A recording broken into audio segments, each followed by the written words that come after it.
Siegfried's Motorworks here today, bringing you another episode in our Ride It With Us series.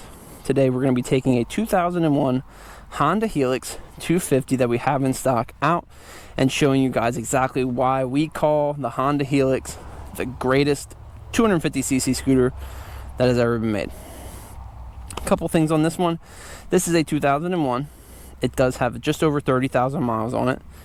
Black in color.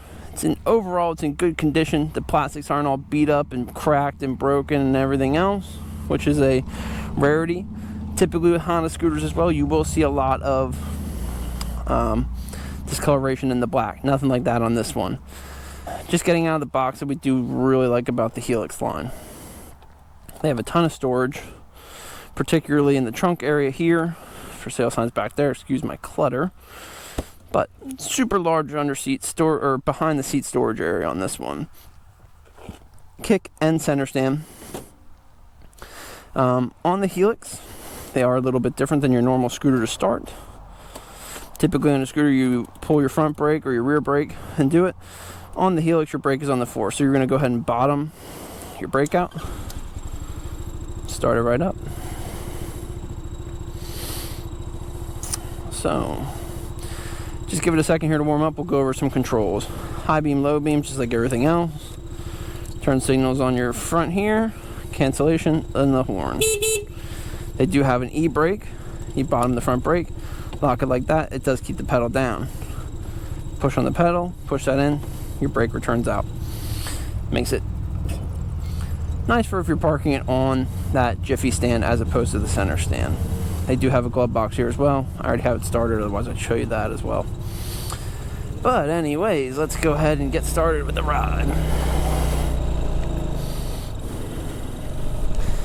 As we're going out of the driveway here, we'll just give you a couple quick facts on this one.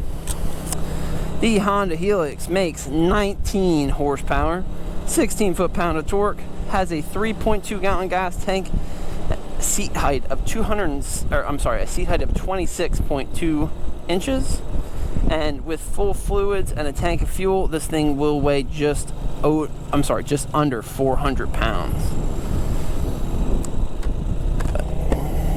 The Honda Helix is powered by a 249cc motor. It is a 4-stroke liquid-cooled motor. So these scooters are okay in traffic. It's not like an air-cooled scooter where you have to worry about your engine overheating.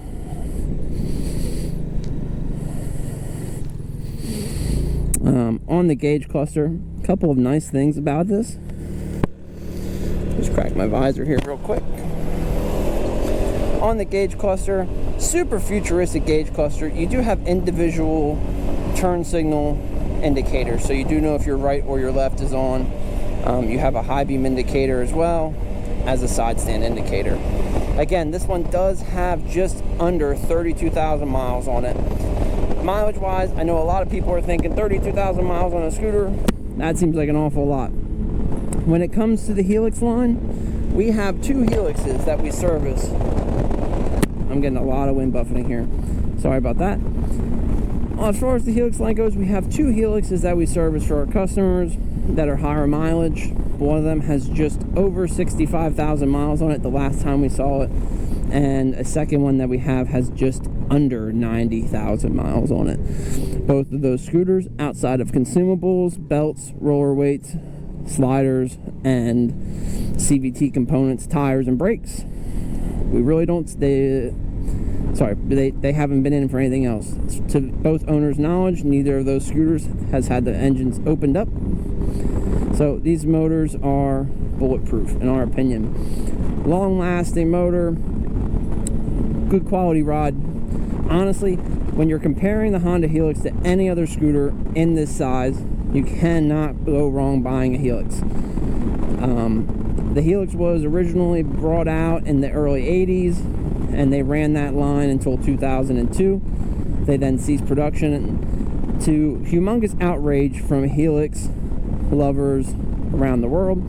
Honda brought the scooter back for another couple of years, but then eventually gave it the kaputs just because of going to fuel injection and wanting to push their reflex line.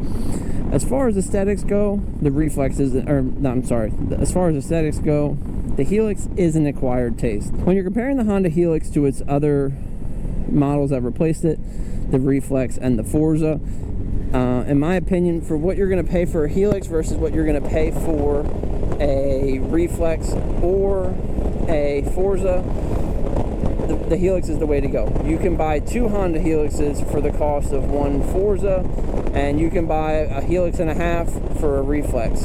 As far as ride-it-wise and comfort, the Helix blows the Reflex and the Forza out of the water. Both those scooters, while they are comfortable, they don't have the leg room that the Helix has, especially when you're talking in a 2-up riding position.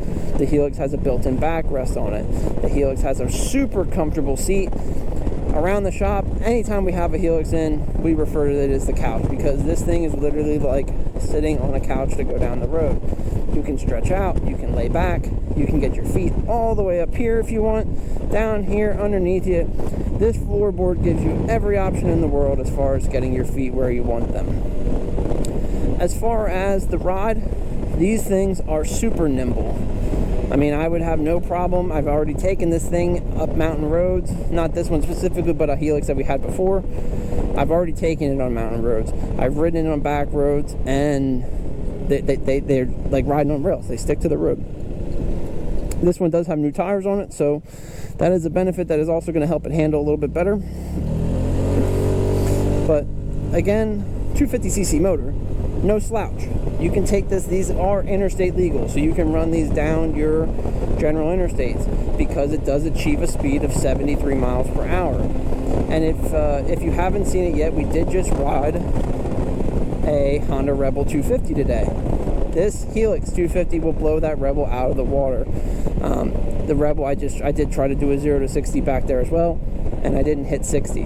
This Helix, you saw it, it easily achieved 60 miles an hour without skipping a beat. So again, if you're in the market for a scooter, starter motorcycle, anything with a little bit bigger CC that can take you anywhere, legitimately anywhere you want to go, the Helix is the scooter for you. Feature wise, again, all the legroom in the world. If you can get over the fact that your rear brake is on the floor instead of being on your handlebar, compared like for most scooters, the Helix is the way to go. That is the moral of the story. The Helix is the way to go. They're economical, they're cheap. From a shop owner's perspective, where we service a lot of scooters and we do a lot of work on scooters, the Helixes are super easy to work on. You take the seat off and you can see everything you want to see within the motor.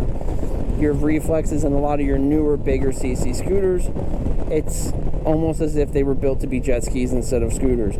Everything is attached to everything and overlinked, and just to do a simple carb clean on some of the newer Hondas and Yamaha scooters, you almost have to disassemble half the scooter just to get into them. Where the Helix, to do a carb clean, it's a matter of pulling off the seat, which is one bolt. So from that perspective there too, the Helix is cheaper to buy, it's cheaper to maintain, and in the unlikely event that you do require repair, the Helix is going to be cheaper to work on. You're not going to have an hour or 2 hours of assembly and disassembly of the scooter just to perform a simple carb clean.